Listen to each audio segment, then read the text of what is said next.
Hear ye, hear ye, hear ye. All rise and prepare to receive the Supreme Council of the 33rd degree of the ancient and accepted Scottish Rite of Freemasonry for the Southern jurisdiction of the United States of America.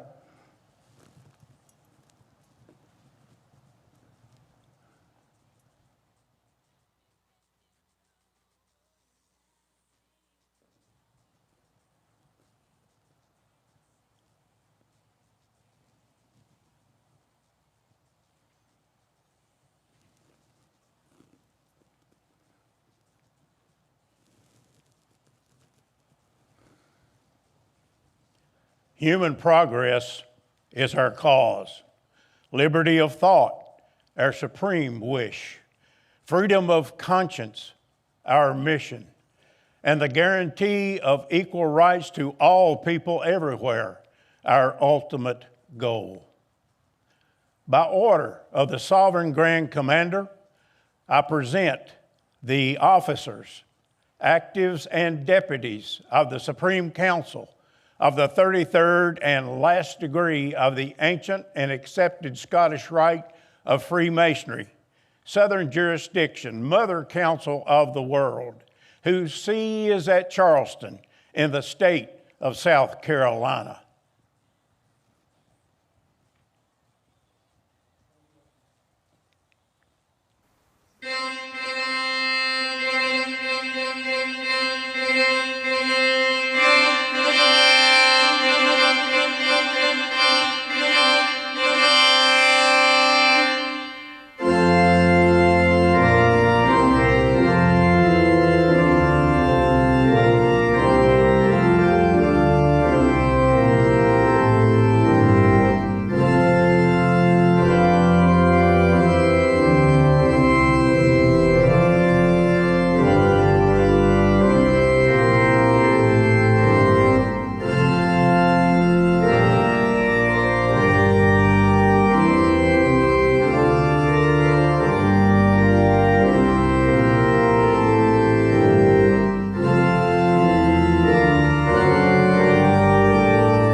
Please be seated.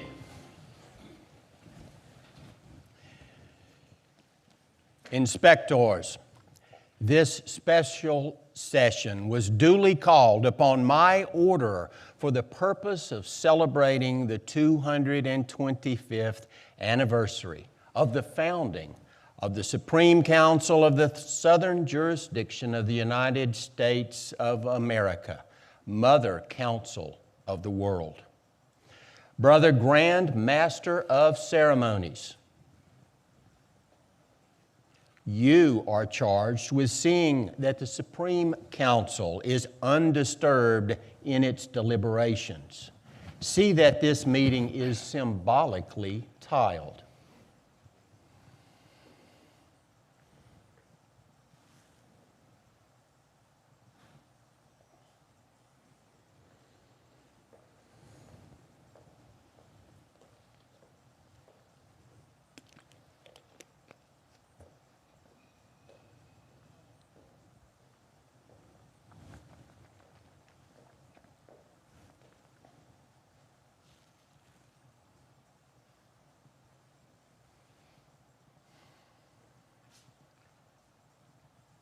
Sovereign Grand Commander, the Supreme Council is symbolically tiled by the Grand Tiler.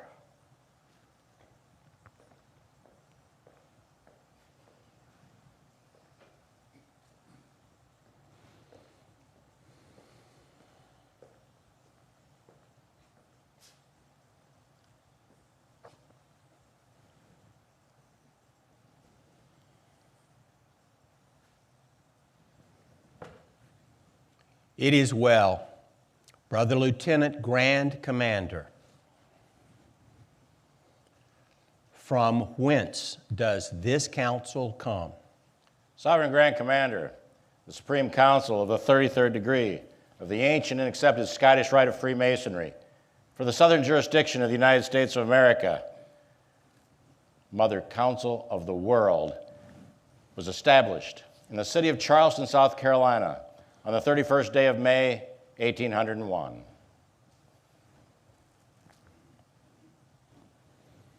Brother Grand Prior, what is our purpose at this hour? Sovereign Grand Commander, the brethren of our jurisdiction have labored well in the quarries for the past 225 years. It is fitting that we pay due respect both to those who have preceded us and to the fruits of their labor.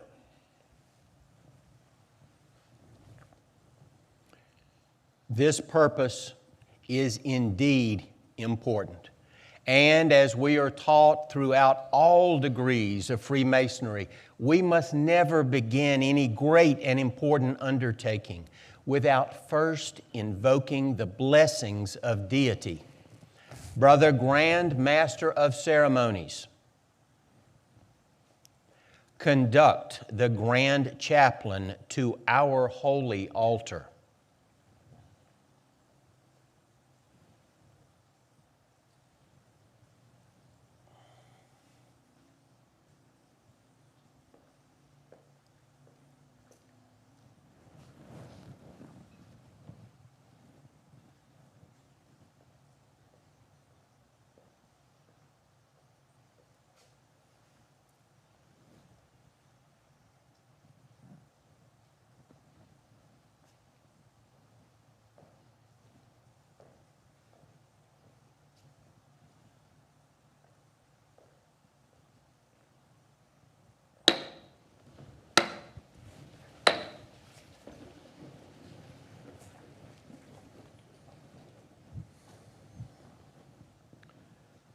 Let us pray. Thou Almighty, Supreme, Infinite Father, and Source of light and light, who the wise throughout the ages have adored, we come to you at this hour. Thou hast promised where two or three are gathered together in thy name, thou wilt be in the midst of them and bless them. We, your servants, come to you at this hour to commemorate the 225th anniversary of the Scottish Rite and to celebrate our journey together in this life. Endow us with wisdom and strength necessary for our labors, and carry us with thy mighty hand as we continue to serve you and the children of thy creation. Inspire in us affection for our fellows and charity for all people. And may our labors be pleasing in thy divine sight, to thy glory, both now and forever we pray. Amen. So mote it be.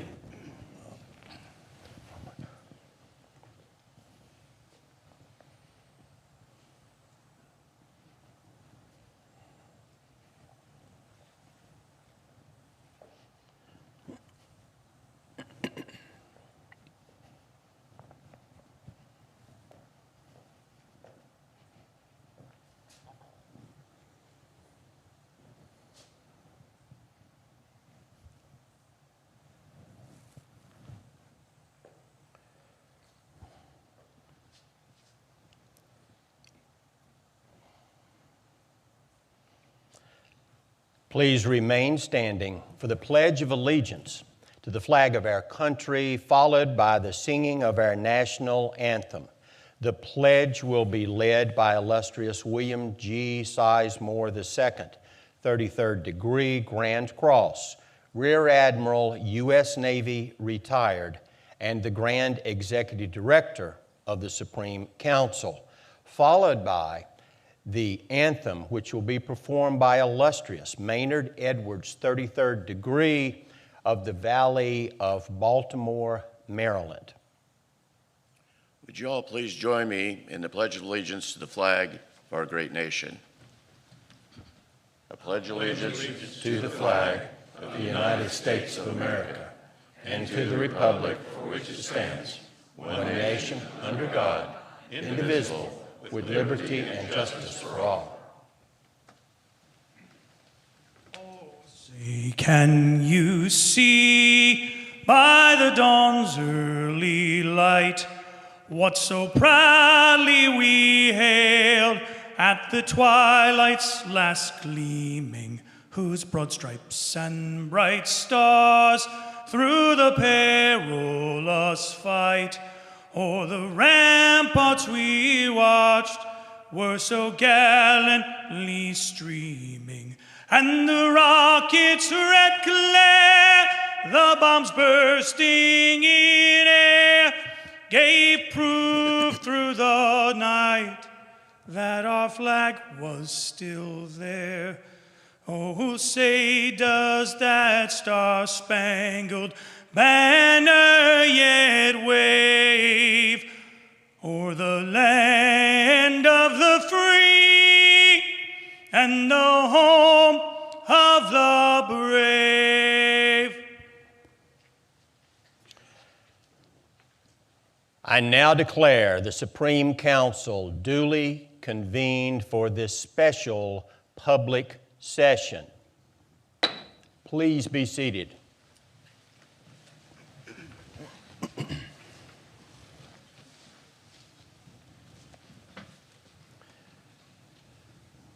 I'd like to welcome everyone, not only in this facility, but literally from around the world.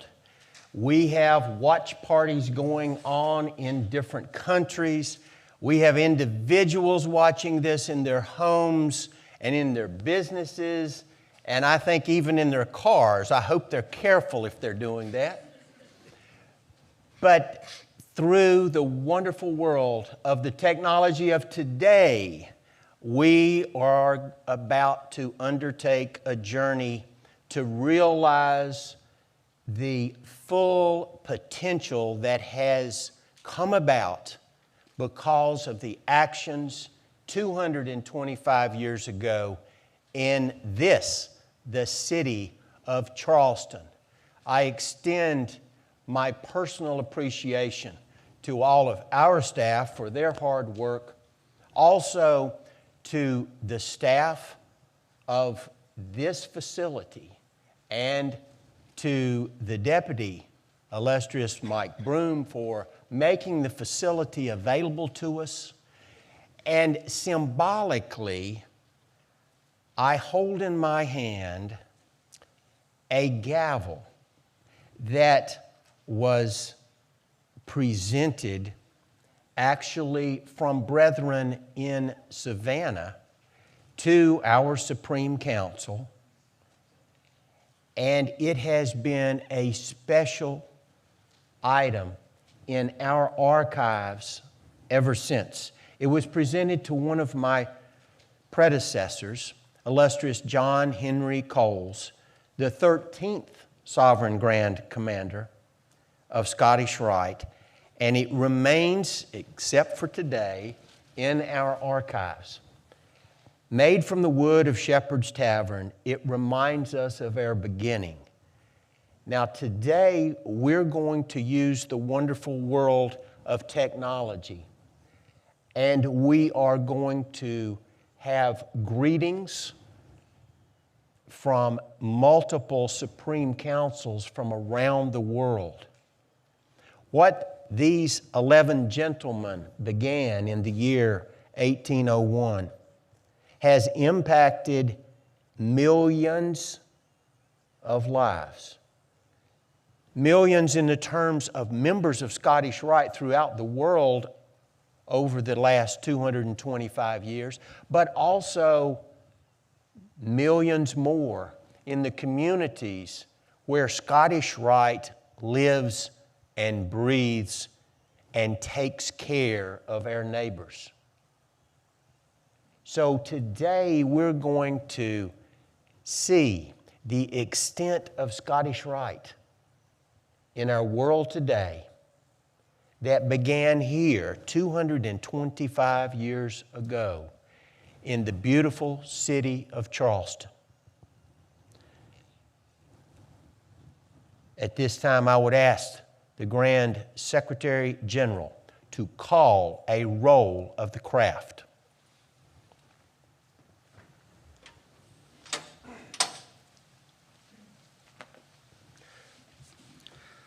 James D. Cole. Present. Leonard Proden. Present. Joseph E. Alexander. Present.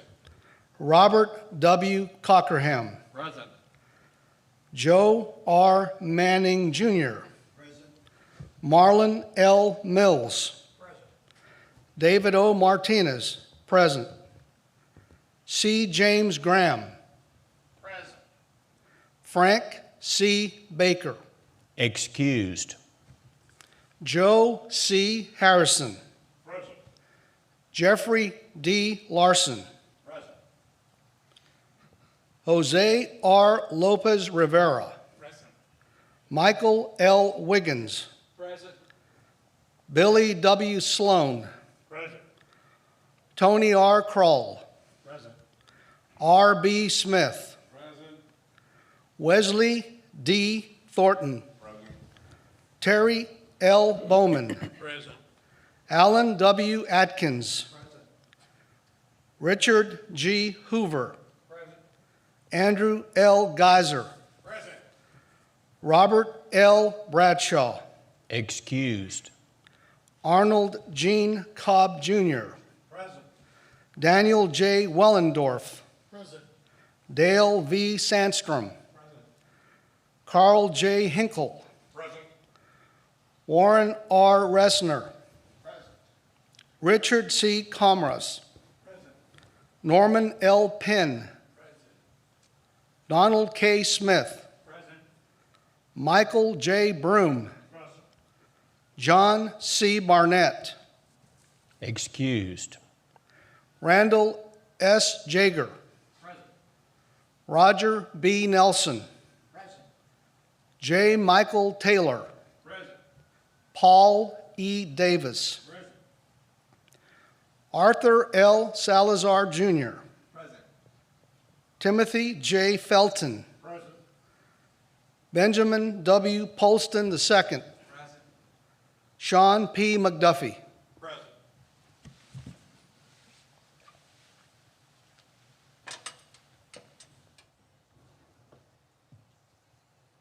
Thank you, Brother Grand Secretary General. At this time, I would like to introduce some very special guests we have with us. The first, by way of introduction, will also be by an expression of appreciation, and that is for not only the presence of our wives, but their continued support of our journey in Freemasonry. Certainly, without our ladies, it would have been a much more difficult journey.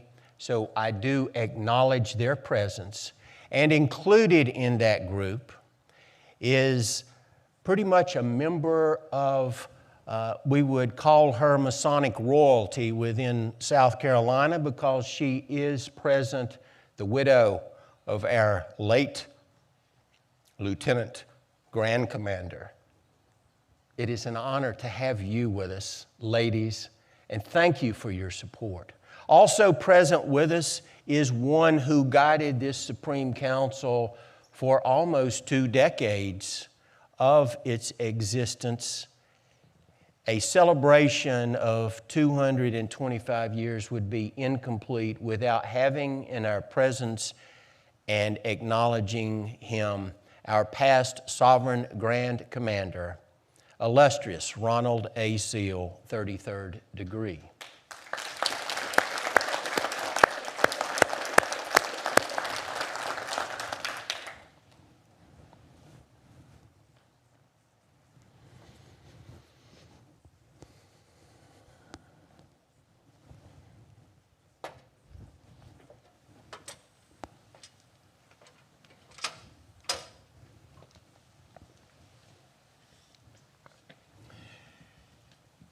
Throughout the 225 years of our existence, Scottish Rite has fully realized that we can only exist upon the foundation and through the principles that we have learned as we began our Masonic journey. And therefore, we honor our Grand Lodges by having with us today the most worshipful Grand Master, A.C. Flora IV, 33rd degree Grand Master of Masons in this beautiful state of South Carolina. I would ask if you would rise.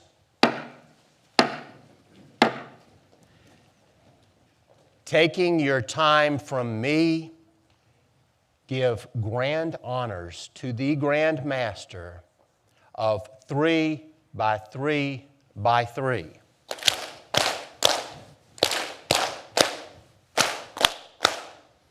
Grand Master, I yield the gavel to you. Thank you, Sovereign Grand Commander. Brethren, please be seated.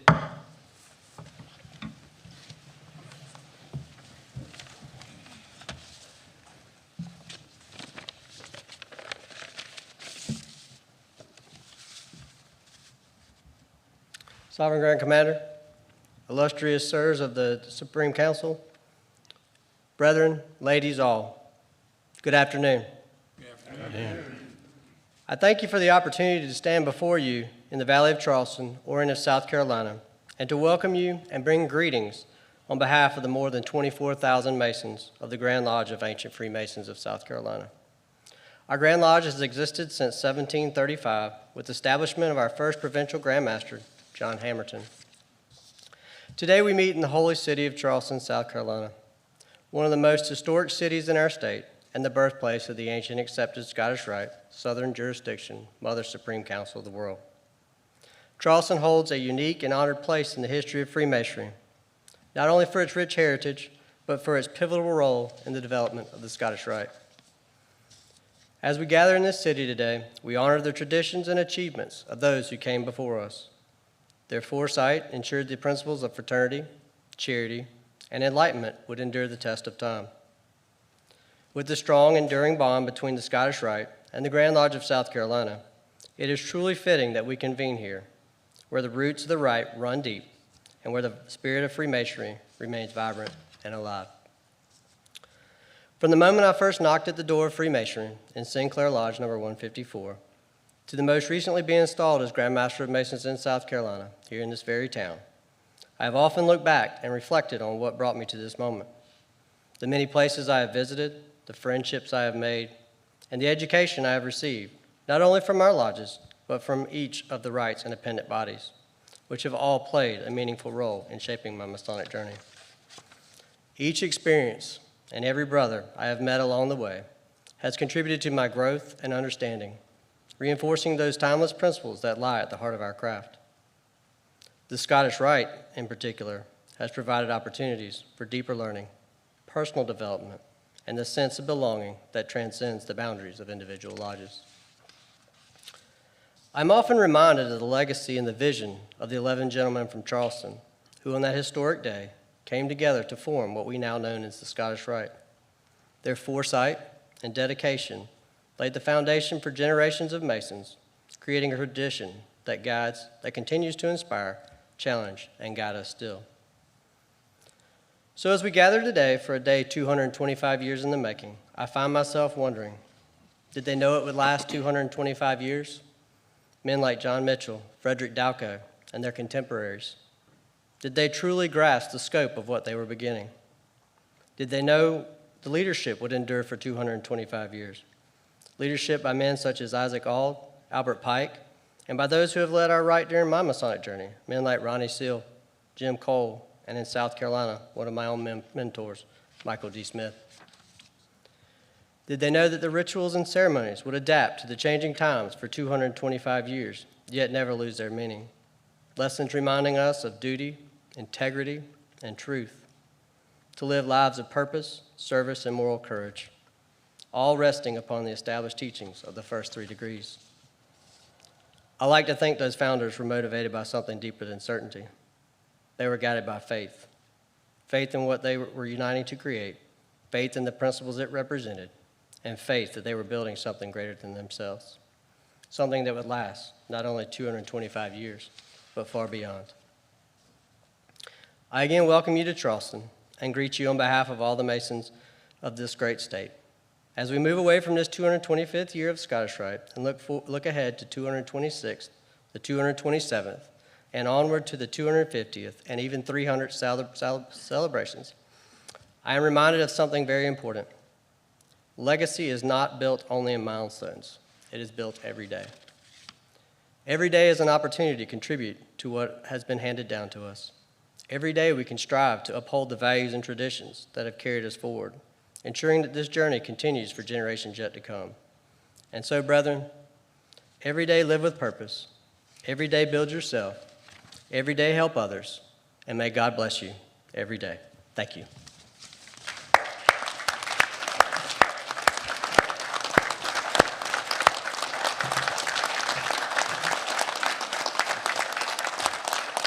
Sovereign Grand Commander, I now return you the gavel. Thank you, most worshipful. Good job.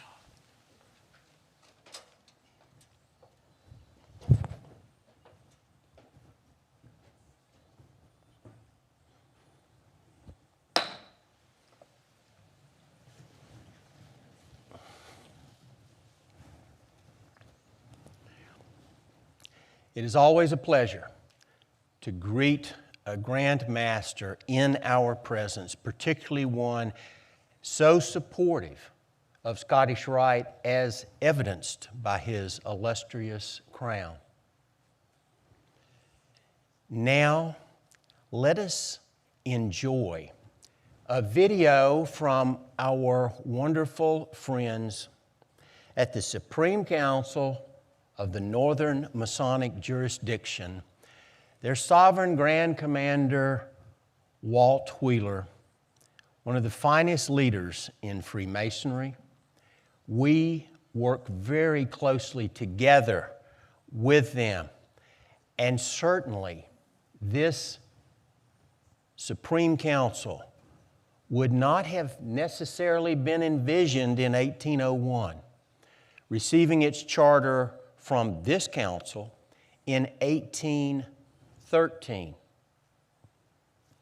Let us now receive this video into our midst.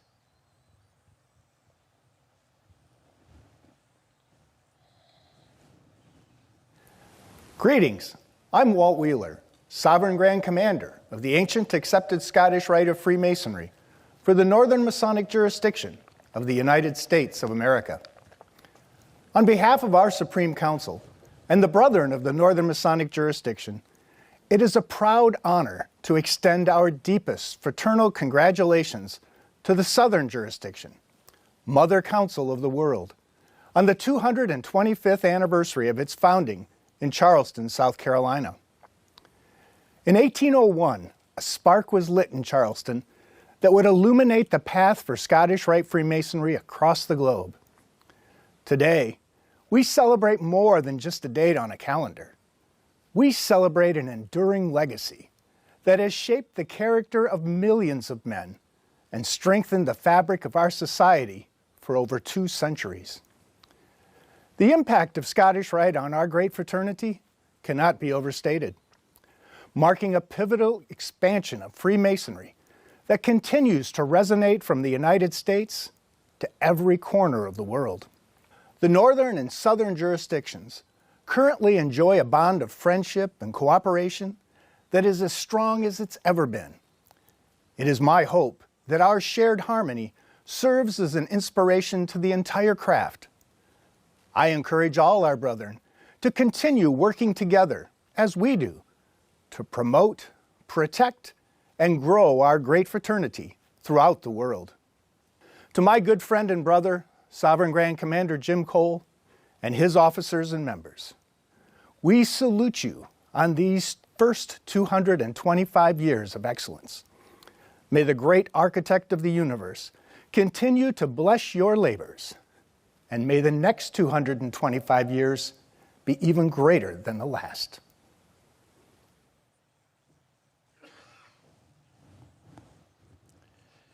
We have a very special relationship with the Northern Masonic jurisdiction. We meet regularly. We work on issues and fraternal relation questions from around the world. And we help one another. Something that was not envisioned in 1801 also was the Prince Hall affiliation system. We have done a lot of work in the last 5 or 6 years to show the unity of the Supreme Councils of the United States. I want to share with you now a video from the United Supreme Council Prince Hall affiliation from the Northern jurisdiction led by Sovereign Grand Commander Melvin Bazemore. It was established in 1881.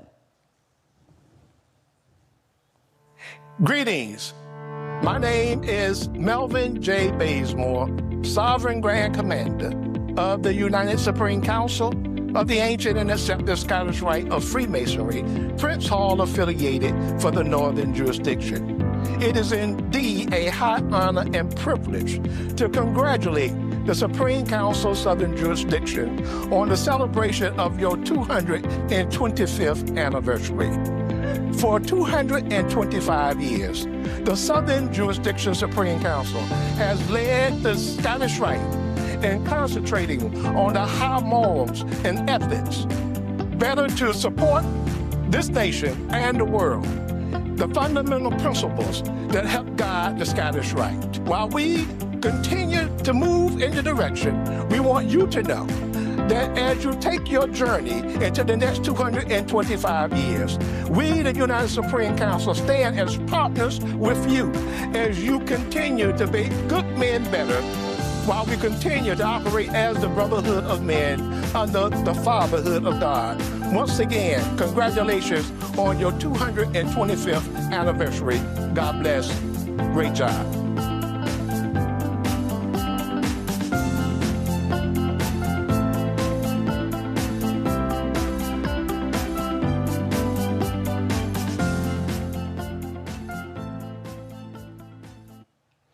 We are especially appreciative of that. Mel is he's an outstanding speaker, and he's full of energy. I refer to him as the Grand Grin because he always has that huge smile, and he brings such brotherhood into our midst. We now have a video from the United Supreme Council, Prince Hall affiliation, Southern jurisdiction of the United States of America. My dear friend, the Sovereign Grand Commander, Corey Hawkins Sr., Esquire, their Supreme Council was established in 1886, 5 short years after the Northern jurisdiction of Prince Hall.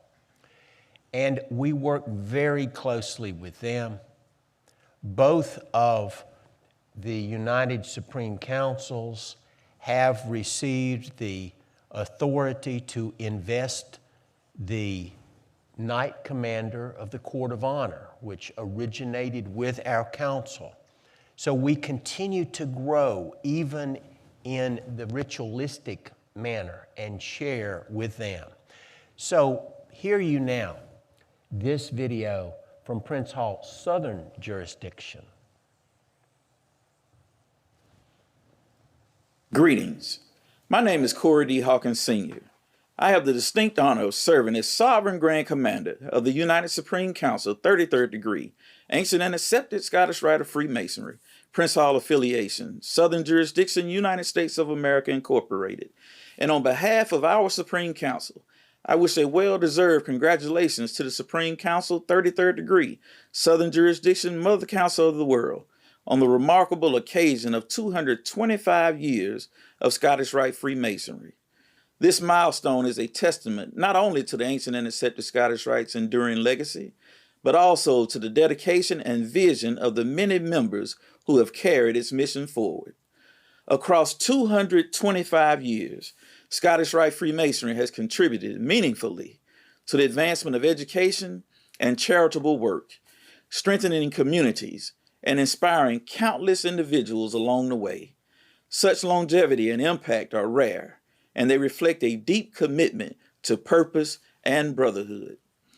The United Supreme Council Prince Hall Affiliation Southern Jurisdiction is proud to play a role in the Supreme Council Southern Jurisdiction's recent history, from the recognition agreement in 2013 to the signing of the Statement of Unity in the House of the Temple in 2022, as well as the collective laying of a wreath at the Tomb of the Unknowns in 2022 and 2025. As you celebrate this historic anniversary, may you take pride in your achievements and look ahead with renewed strength and unity. May the years to come continue to build upon your distinguished legacy, fostering wisdom, compassion, and service for generations yet to follow. Congratulations again on this extraordinary milestone.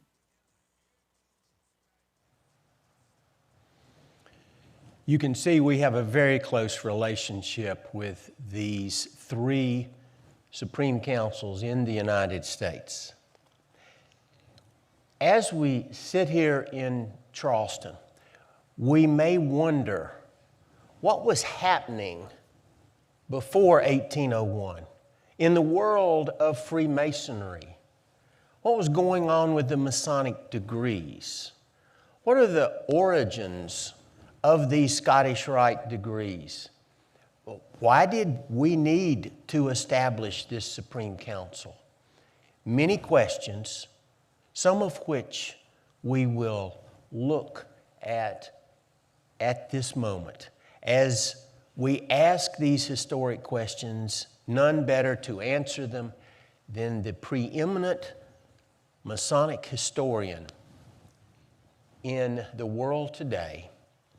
I bring to you the Grand Archivist and Grand Historian of our Supreme Council, illustrious Arturo de Hoyos, 33rd degree, Grand Cross.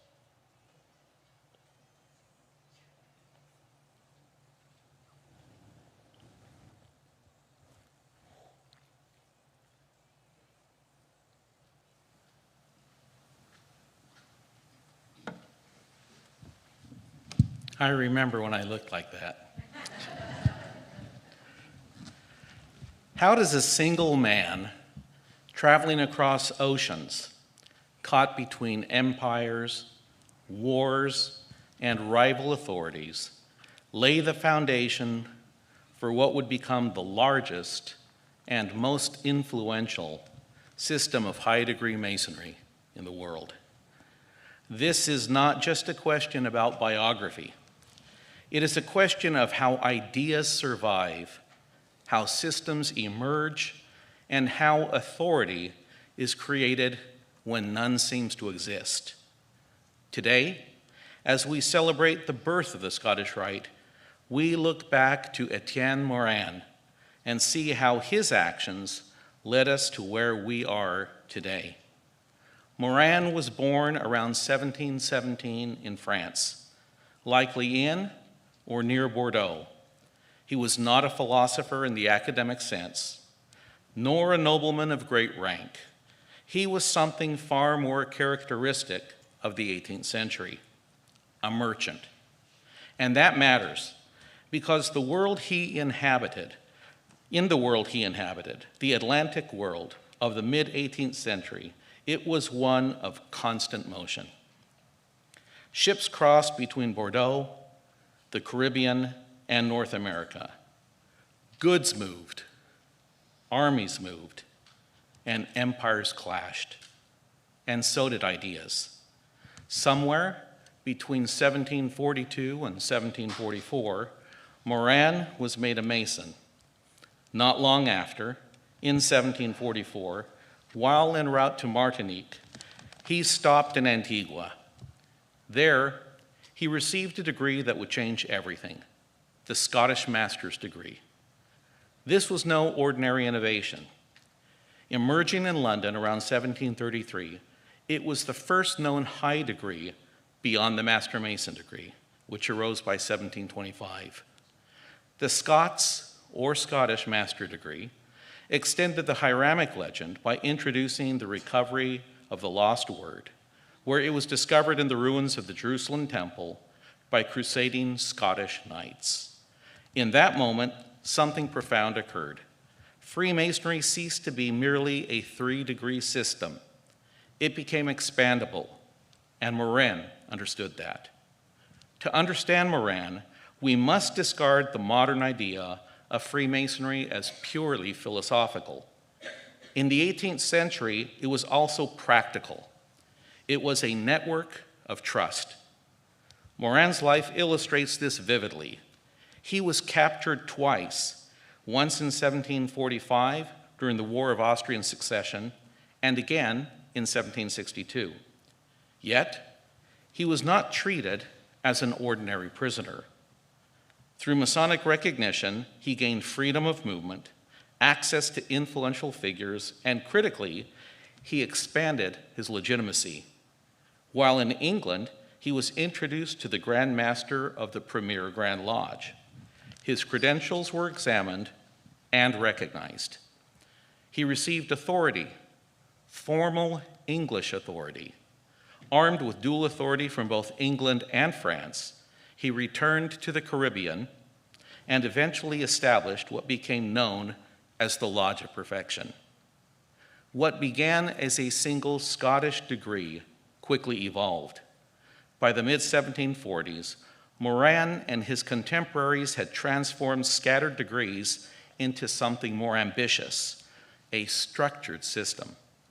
This early system, associated with the élus parfaits, or perfect elects, was not just symbolic, it was administrative. It gathered degrees, arranged them in sequence, and practiced them under authority. It created hierarchy, jurisdiction, and control. In other words, it did something revolutionary. It turned ritual into governance. The center of this activity was Bordeaux, particularly the Parfait Lodge de Écossaise, itself connected to earlier English and Irish influences. From the beginning, Morin's work stood at the crossroads. English recognition, French creativity, and colonial expansion. And from this intersection, something new began to take shape. By 1747, Morin was appointed deputy for Saint-Domingue, modern Haiti. There, he began establishing lodges, conferring degrees, and issuing constitutions. He carried documents, seals, and patents, tangible proof of legitimacy. But here is where the story becomes especially interesting. In 1752, Morin was stripped of his authority, and yet nothing changed. He continued founding lodges. He continued conferring degrees. He continued acting as if he still had power. Why? Because his authority did not rest solely on titles. It rested on something far more durable: relationships, ritual knowledge, and trust. Morin's authority lived in the network he had built, and that network chose to recognize him. When he arrived in Saint-Domingue, there were only 3 lodges. Within 2 decades, there was a system. By 1765, that system had become remarkably sophisticated. Craft lodges, chapters of elect, lodges of perfection, councils of knights, a centralized grand council. Each city replicated that structure locally, but ultimately, authority remained centralized. This is no longer experimentation. This was governance. Degrees were no longer isolated experiences. They were part of a unified progression, each one reinforcing the authority of the whole. Even the symbols reflected continuity, most notably the double-headed eagle, which would later become synonymous with the Scottish Rite itself. But not everyone approved. The Grand Lodge of France grew increasingly uneasy. In 1766, they attempted to reassert control by sending a new representative, Brother Martin. He declared Moran's lodges irregular. He reorganized where he could, and he failed. Because authority, once established in practice, is not easily reclaimed by decree.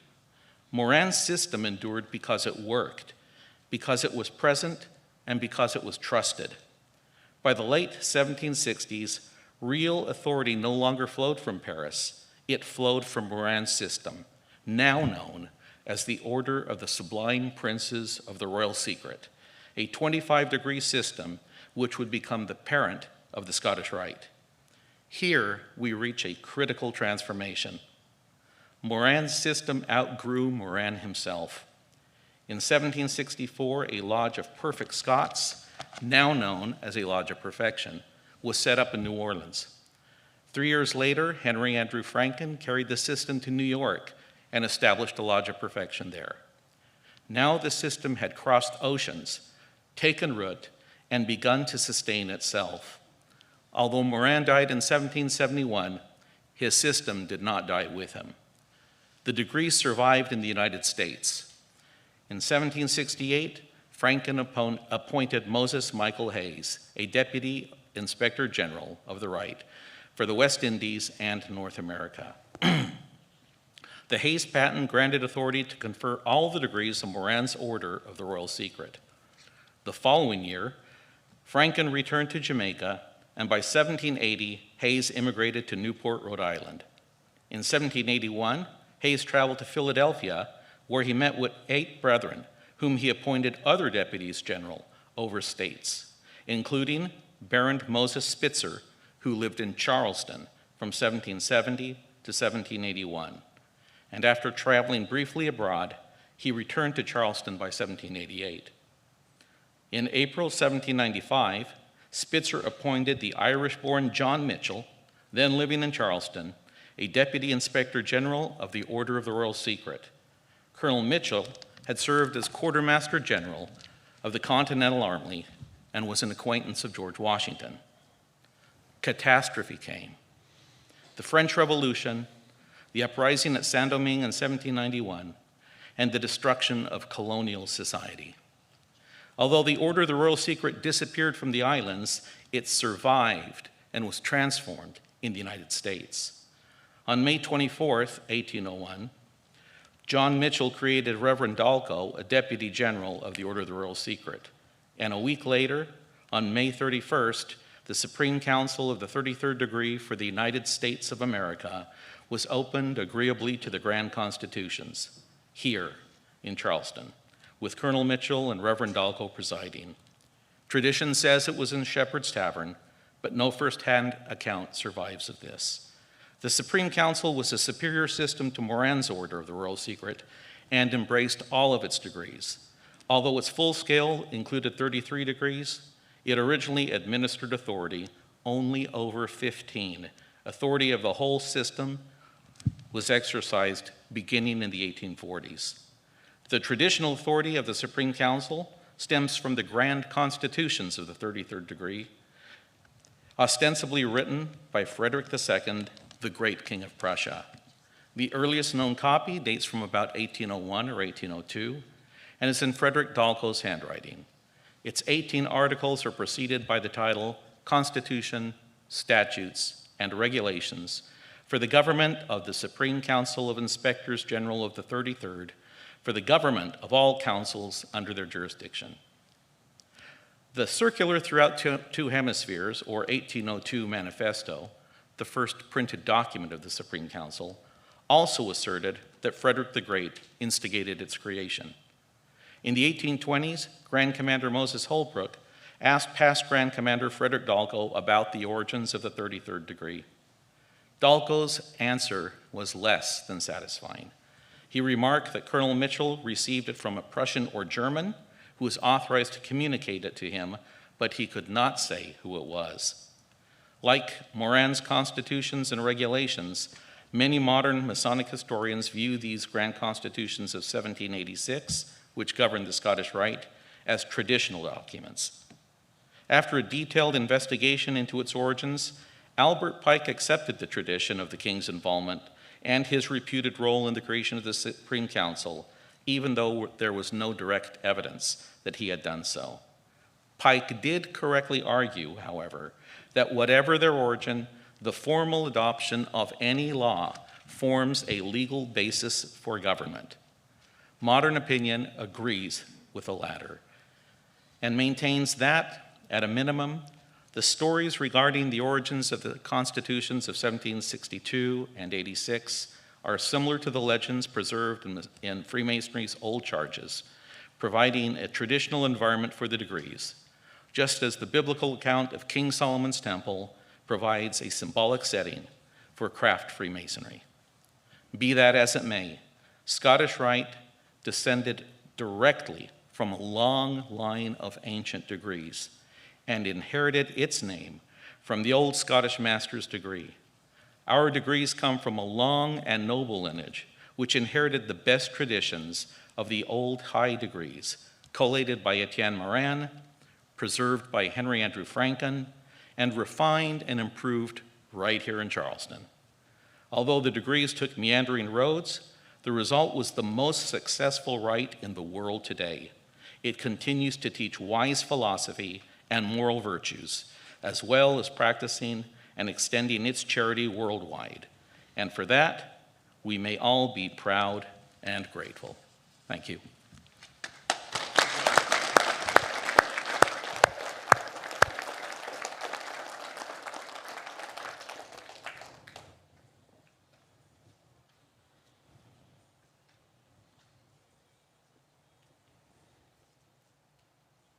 Thank you, illustrious sir.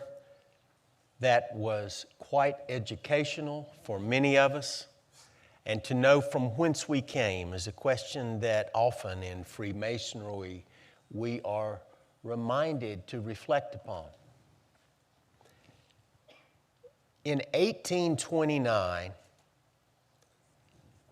south of the border in South America, the Supreme Council for the Federal Republic of Brazil was established. We now are journeying overseas from the establishment of this Supreme Council here in Charleston. We are now going to the next continent. We have in the Supreme Council of Brazil a good friend of this council. They have supported us in South America. We have supported them. They are very active on the world stage of Freemasonry. They are led by Sovereign Grand Commander, illustrious George Lenz. And we share with you now a video from the Supreme Council of Brazil.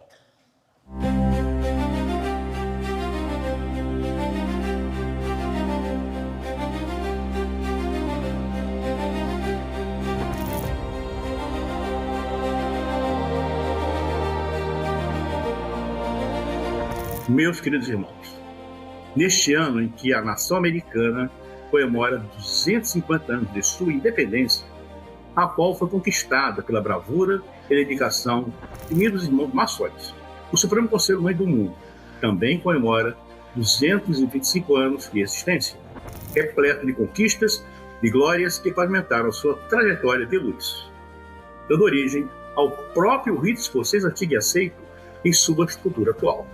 Por isso, venho aqui prestar minha mais sincera homenagem a todos os irmãos pertencentes a essa nobre instituição, por tão importante comemoração, que, por consequência, deu origem a todos os demais Supremos Conselhos do mundo. Recebam todos o meu fraternal e caloroso abraço.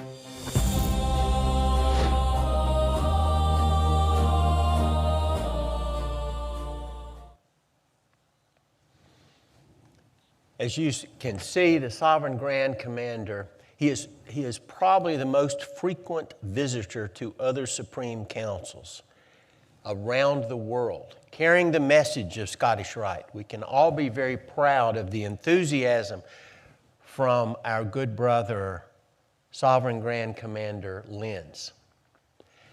We can now look to the north on this continent.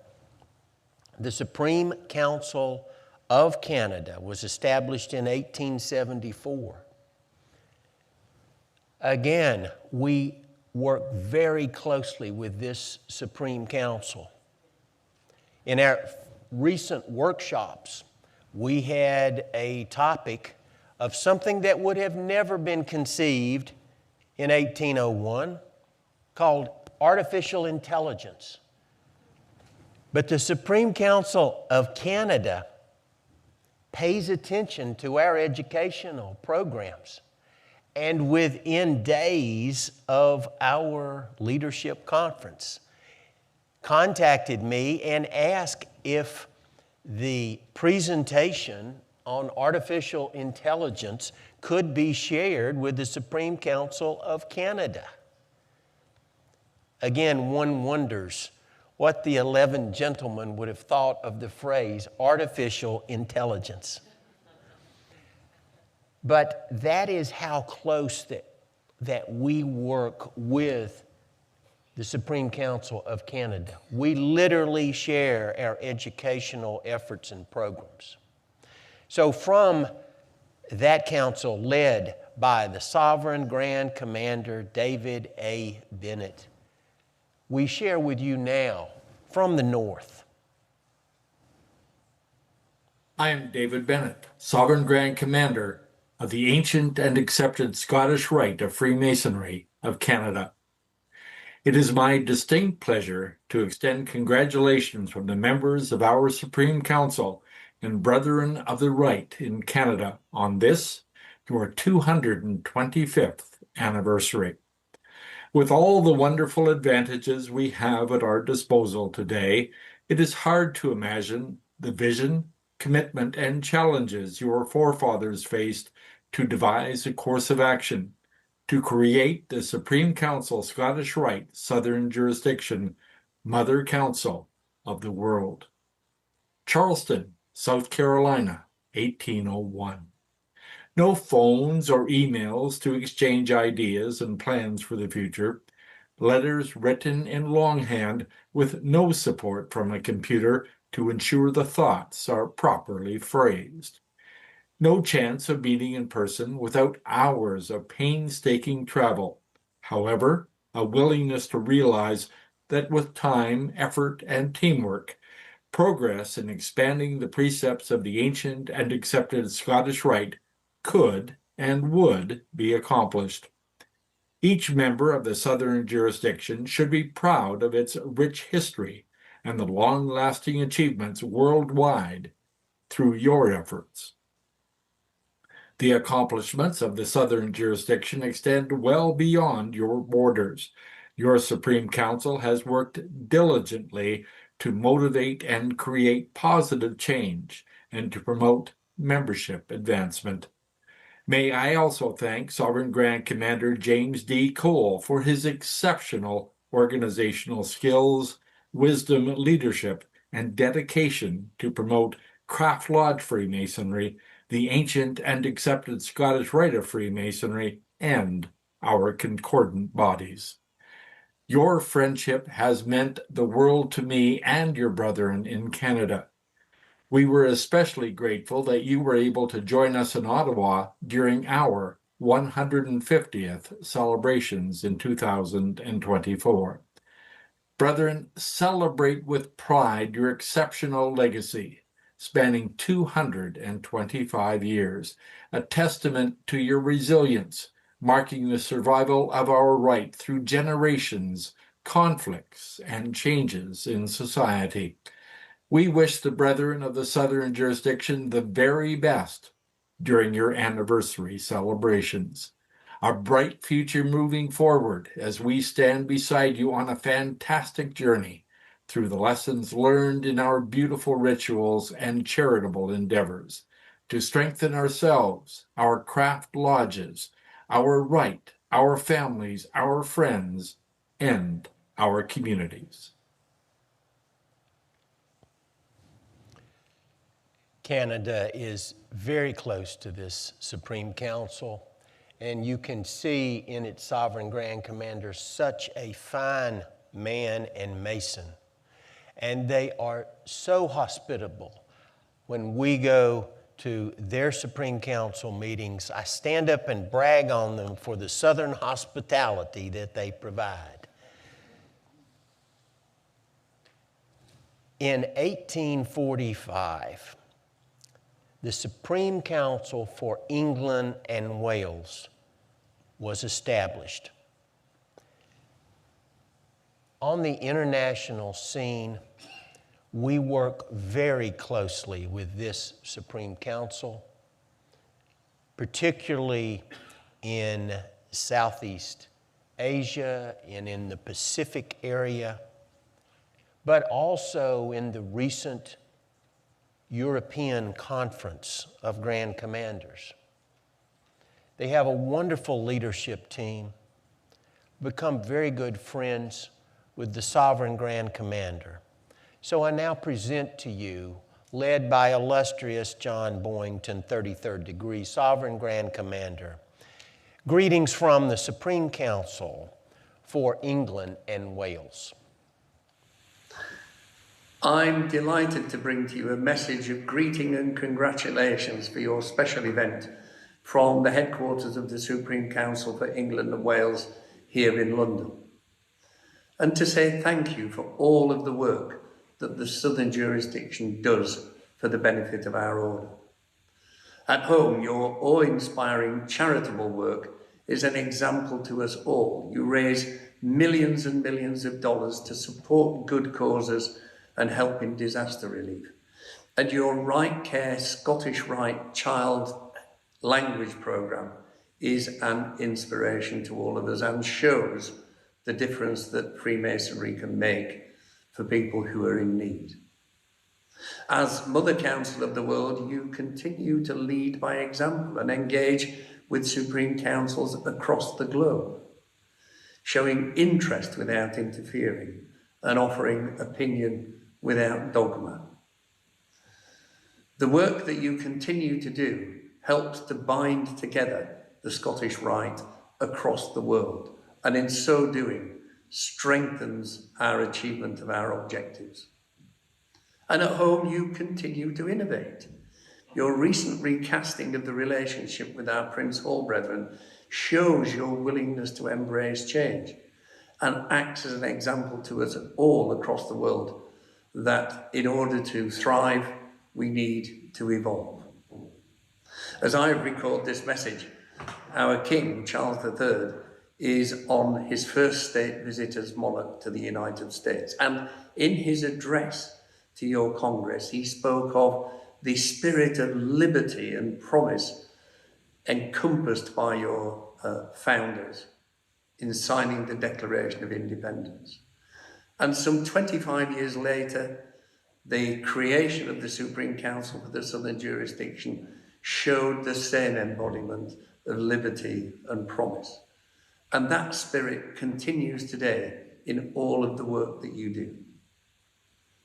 Congratulations on behalf of our Grand Patron, His Royal Highness the Duke of Kent, 33rd degree, all of my colleagues on the Supreme Council for England and Wales, and indeed all of our members at home and worldwide. We hope you have a splendid event, and we look forward to working with you over the coming years in that fraternal harmony that exemplifies Freemasonry.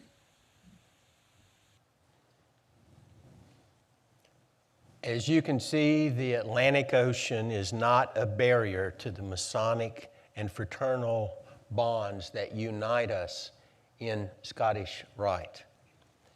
John is a wonderful leader and a wonderful friend of this Supreme Council. Friendships, the relationships among individuals, they matter because at our essence, we start as a few men who come together then as brothers. There were 11 gentlemen that had an impact in the year 1801.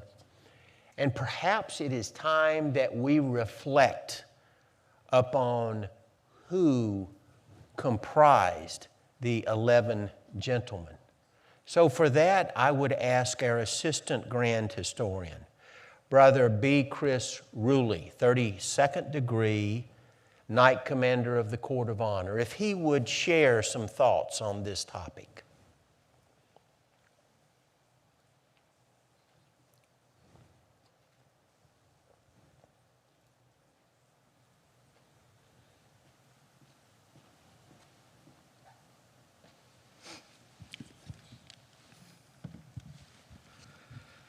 Sovereign Grand Commander, Most Worshipful Grand Master, illustrious brethren, guests, ladies, good afternoon. I've been invited by our Sovereign Grand Commander to briefly talk about the founders of our Supreme Council, the Mother Council of the world, and we often refer to them as the 11 gentlemen, these original founders. As I began to work on this speech, I couldn't help but find similarities between the story of the formation of our Supreme Council and the formation of the United States of America. As we all know, in about 5 weeks, Americans throughout the country and indeed across the world will actually celebrate the 250th anniversary of our Declaration of Independence. This is an important milestone in our country's history, just as this occasion here in Charleston provides us an opportunity to celebrate the 225th anniversary of our Supreme Council. Therefore, I'd like to share with you 3 of these observations to help us understand who these founders were and whence they came. First, the formation of our Supreme Council and our country are based on foundational documents. The American Republic rests on documents like the Declaration of Independence, the Articles of Confederation, and then later our United States Constitution. These documents define what it means to be an American, how our government functions, and the obligations of the government to its people. Likewise, our Supreme Council traces its authority to its own set of foundational documents. Several versions of what Scottish Rite Masons call the Grand Constitutions appeared in Charleston prior to the formation of our own Supreme Council in 1801. And what these documents attempted to do was to define what it meant to be a Scottish Rite Mason. It laid out which degrees that we were going to confer, and of course, it gave us the duties and obligations of our organization's leadership. And just as the Declaration of Independence announced a new country to the world, the founders of our Mother Council made their own declaration, which they called the Circular throughout the 2 hemispheres, as illustrious Brother De Hoyos mentioned in his remarks. This document turns as illustrious De Hoyos mentioned, turned out to be the Supreme Council's first printed publication and announced to the fraternal world that on the 31st of May, 1801, the Supreme Council of the 33rd degree for the United States of America was opened by brothers John Mitchell, Frederick Dalco. And by the end of that year, the council's membership increased to 9.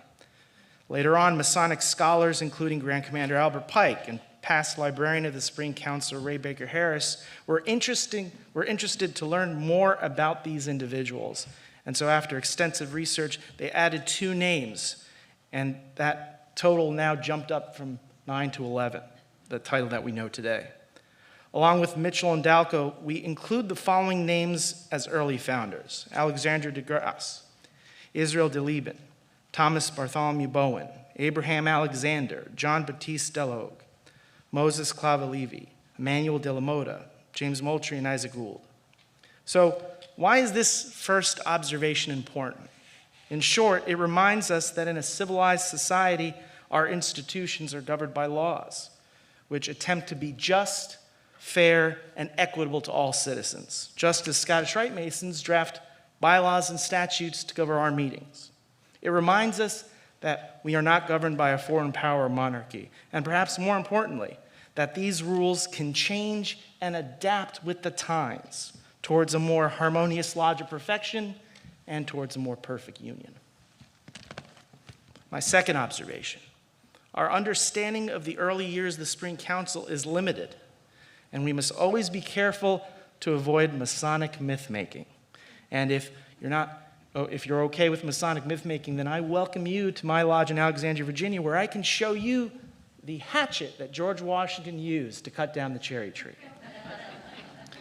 Like the early proceedings of the Continental Congress, much of what we know about our early Supreme Council is not based on printed transactions or proceedings of minutes, the things that we have now, but from surviving letters, from patents, from newspaper notices, from other supporting documents. In other words, our understanding of our history is greatly shaped by the material that survived. Our early founding fathers, for example, gathered in Philadelphia to conduct their business in secret. This was partly due out of necessity, as their actions were considered seditious to the British government. And indeed, signing the Declaration of Independence came with difficult consequences for many. Like the Continental Congress, Supreme Council meetings and deliberations varied based on who was in the room. The founders had to balance their own personal and private priorities with their interests. It is unlikely that they all attended every single session. We don't know much about what these early founders debated or discussed in session, with the exception of those letters that survived, those few printed materials, and of course the public records that historians like Dr. Mackey, Grand Commander Pike, Illustrious Harris, and I'm going to add Illustrious Dr. Hoyas here, were able to preserve. Early Masonic ledgers often omitted debate and discussion entirely, focusing simply on who was present and the results of those votes. And unfortunately, our case, our own individual case, is exacerbated by the fact that citywide fires damaged the Supreme Council's headquarters on 2 separate occasions, and of course, Charleston suffered greatly during the American Civil War. Here's what Grand Commander Pike had to say on why my second observation is important. Quote, "Despite much that has survived, there remain many areas in our early history lacking definitive evidence. This being so, it is probably only natural and inevitable that personal theories, opinions, and speculation will be advanced by historians and writers to account for what is not positively known." My third and final observation, like the formation of our own country, our earliest Supreme Council was composed of a diverse group of 11 gentlemen of different ages, of different nationalities, of different religions, of different professions, and even their own social standing. In terms of their place of origins, Brother Mitchell, Bowen, and Alexander Dalco were likely, or certainly born in the British Isles, Ireland, and England. De Grasse, Delahogue, and Delmoda were born in France and the French Caribbean. Brother de Lieben was born in Bohemia, while Levy came from Poland. John Moultrie was born in South Carolina, while Brother Ould was born in Pennsylvania, but his parents originated from Europe. In terms of religion, 2 brothers were Roman Catholic, 2 were Episcopalian, 1 was Presbyterian, and at least 4 founders were Jewish. Imagine, in a time where Jewish candidates had difficulty joining a craft lodge, the Supreme Council and the Scottish Rite welcomed these brethren not only as brothers but as founders. In terms of profession, 3 individuals were physicians, 4 were merchants, 2 served in the military, and at least 2 had fathers with military backgrounds.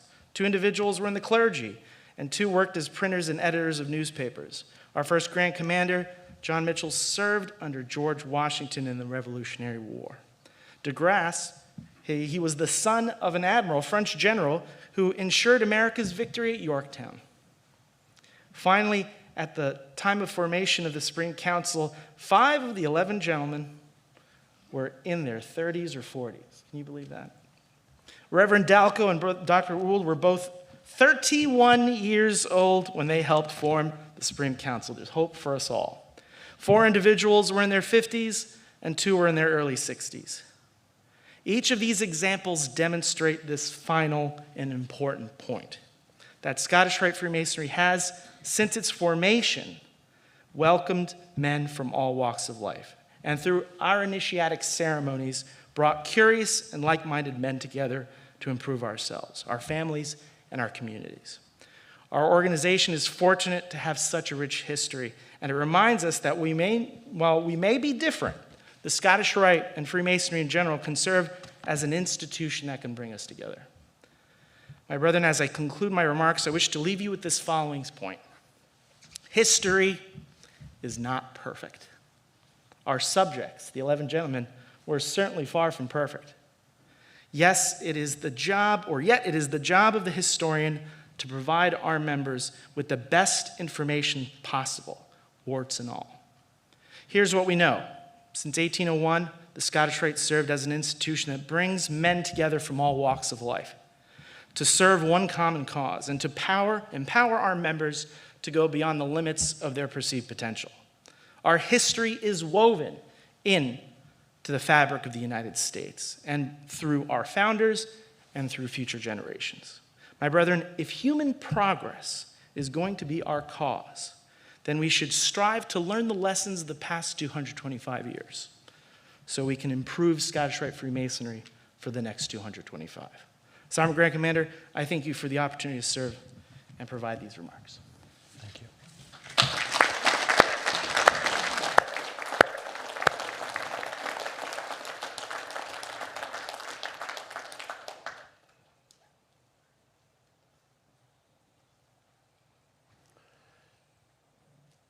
Thank you, Brother Rulli. We appreciate that very much. It gives us insight into who they were that led us to this point.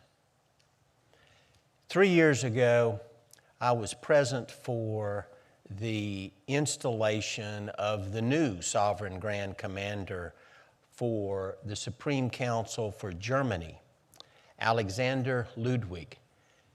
Alex and I very quickly became good friends. His lady Karen and my wife continue to stay in touch. Correspondence is nothing in the days of technology. And again, that is something that could not have been imagined 225 years ago, the speed of communication. But we can be bound more closely together in this fraternity through the effective use of technology. So now, from the Supreme Council that was established in 1930, let us hear from the Supreme Council for Germany. Hello, my name is Alexander Ludwig, Sovereign Grand Commander of the Supreme Council for Germany.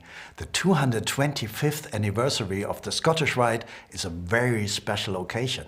This anniversary is not only the anniversary of the Southern jurisdiction, it is the anniversary of the Scottish Rite around the world. For this reason, the Grand Officers of the Supreme Council for Germany would like to extend their congratulations from all across Germany. From Dortmund, where the passionate soccer fans come from, the Lieutenant Grand Commander Jörg Hundertmark, 33rd degree.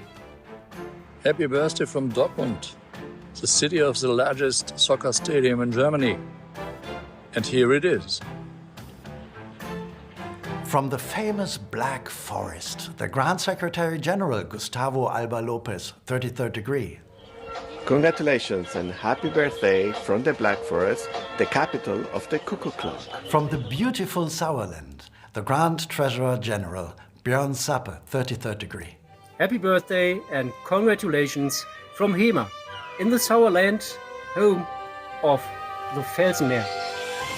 From Munich, the Oktoberfest city, the Grand Chancellor Heiko Seebude, 33rd degree. Happy birthday, Master Supreme Council of the World, from downtown Munich, right at the entrance of the famous Hofbräu. All the best to you for the upcoming years. Prost and good luck. From Erlangen, one of our intellectual cities, the Grand Captain General of the Guards, Mario Steinberg, 33rd degree. Happy birthday from Erlangen, the world-famous university town.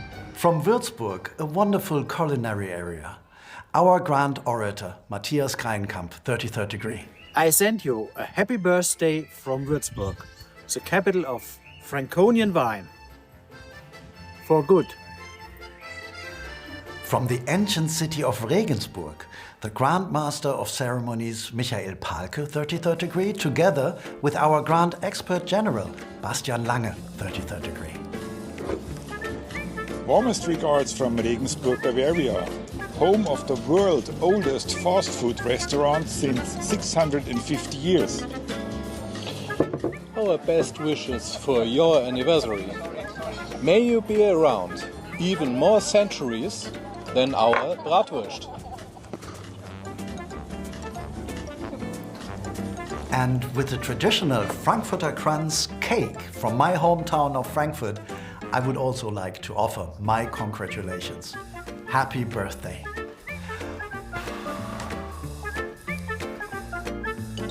Okay? What a coincidence, this cake has 225 calories per bite. That's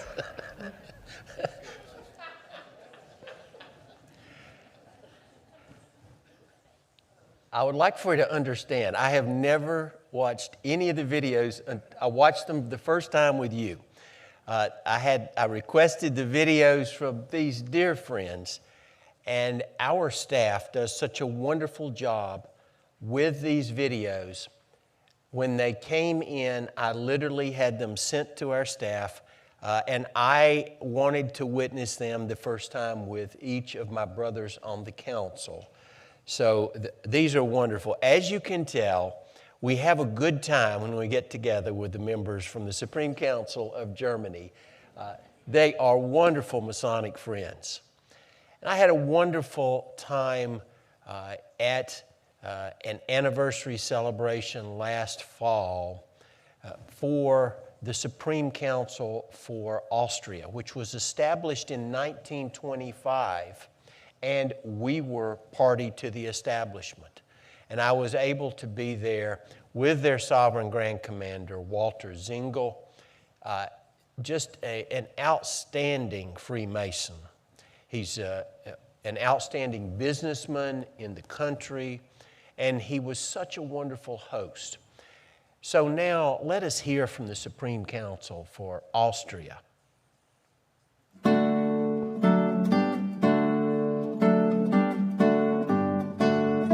Beloved brethren, in all your degrees and well-deserved salutations. My name is Walter Zingel, and I'm the Sovereign Grand Commander of the ancient and accepted Scottish Rite in Austria, Europe. Last year, our Supreme Council celebrated 100 years of creation. We are proud to work every degree from 4 to 33 in a ritualistic or semi-ritualistic way. But now, we are celebrating 225 years of the ancient and accepted Scottish Rite, a testament of endurance, wisdom, and brotherhood. Since its founding in 1801, the Rite has united Freemasons across cultures and continents in the pursuits of moral strength and intellectual light. It has encouraged men to seek truth through reflection, charity, and justice, values that transcend time and remain as vital today as they were 2 centuries ago. As we mark this historic milestone, let us honor those who came before us by renewing our commitment to the ideals that define our craft: integrity, service, and the quest for enlightenment. May the flame of the Scottish Rite continue to guide us, steady, bright, and eternal, for centuries to come. Thank you very much.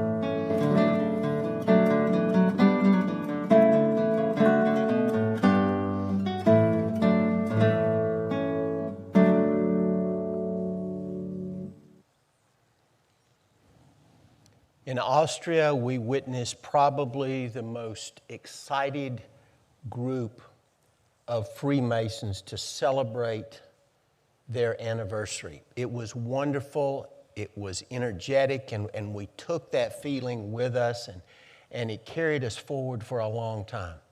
It is wonderful when we can experience from around the world Scottish Rite of Freemasonry.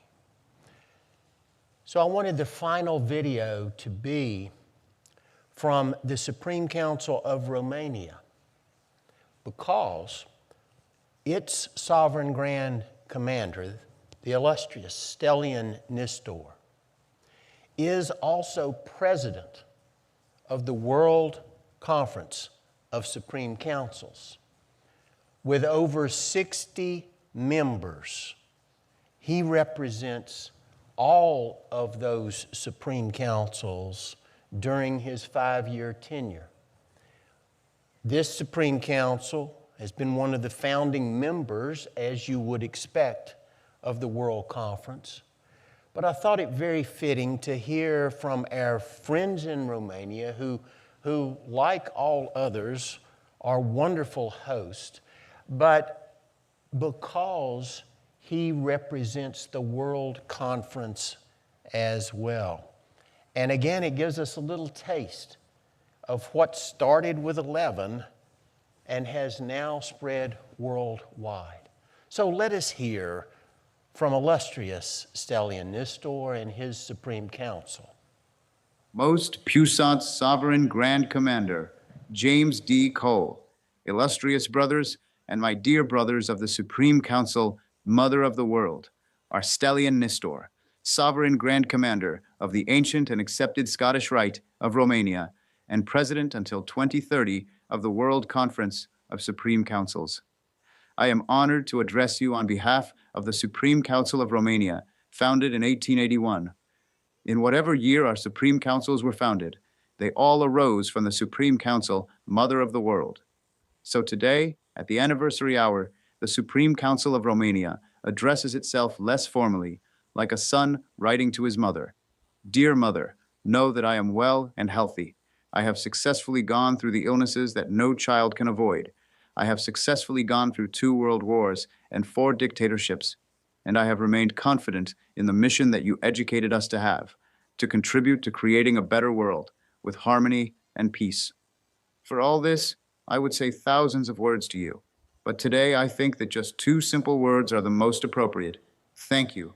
Happy birthday, our dear Mother.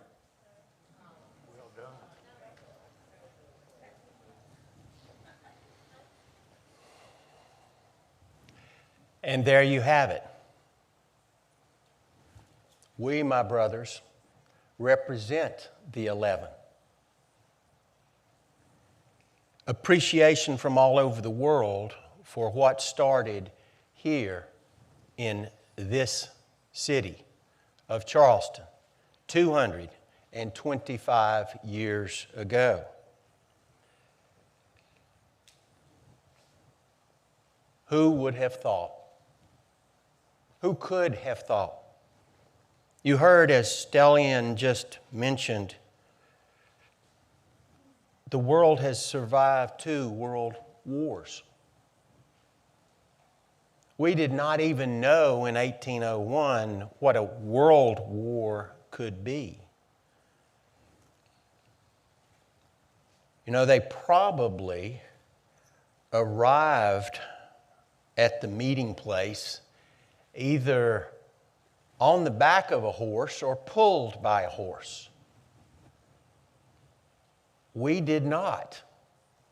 We arrived in a different form of carriage today. One that ironically was powered by an engine that is likely labeled with a certain horsepower. Don't you think it's ironic that even when we don't try, we tie ourselves back in history? You know, we used to come by horse, but now that we have these mechanized machines that can take us around, we still tie it back to the horse. Horsepower. How many of us, when we were younger, bragged to our friends about the horsepower in our cars? Oh, I got 327. I got 454. But it was what? Horsepower. So mankind always has within our hearts a yearning to return to our roots, to be reminded, as we say Masonically, from whence we came. We came from a place of confusion, as you heard from our grand historian. Some people were appointed, and some people had their power taken away, and some people replaced them, and some people just came up out of nowhere. There was confusion as to how to proceed. We also had a very large dispersion of the types of brothers that were among the 11, from whence they came as far as nationality, from whence they came as far as profession. Doesn't that continue today?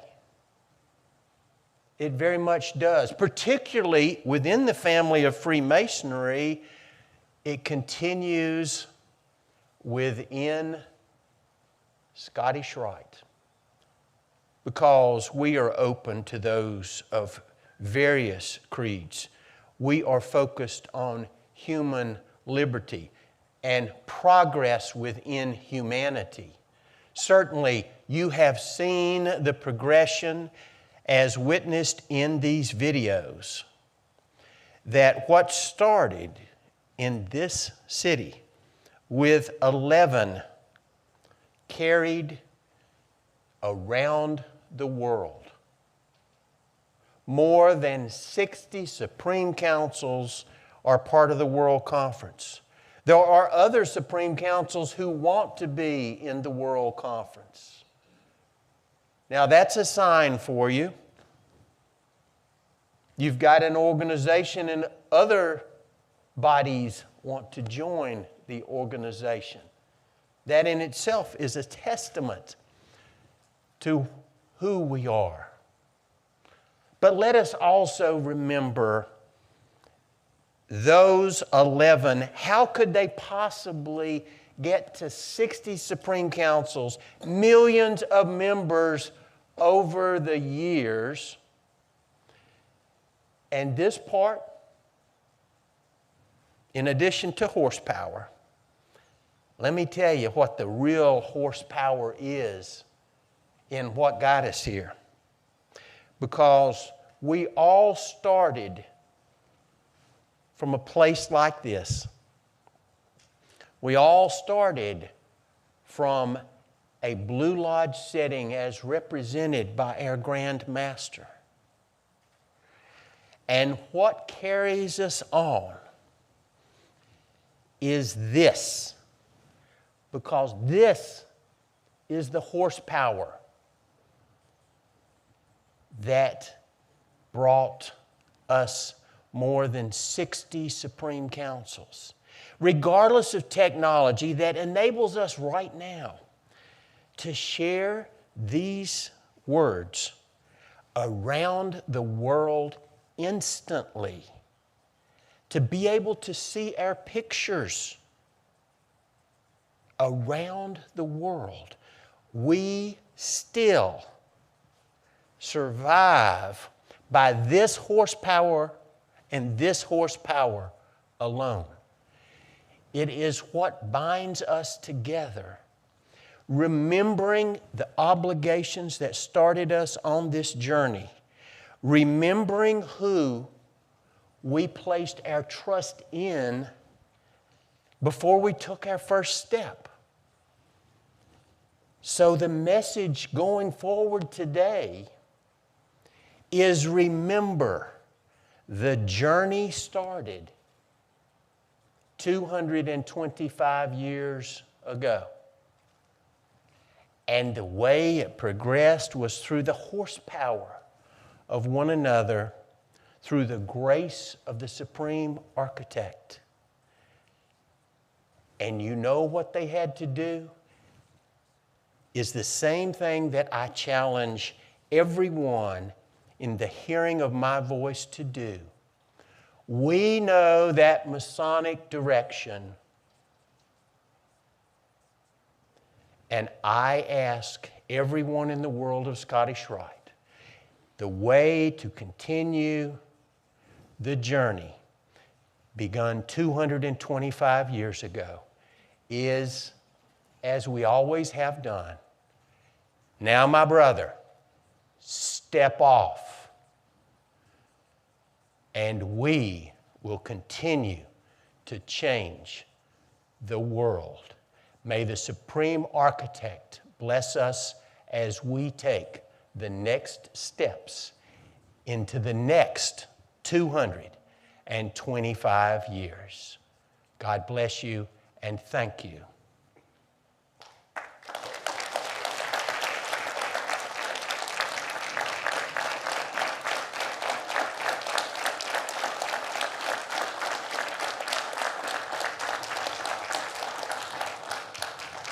And now, while we're standing, by the authority vested in me as Sovereign Grand Commander of the Supreme Council for the Southern Jurisdiction of the United States of America, Mother Council of the world, on this our 225th anniversary, I now declare this special session closed.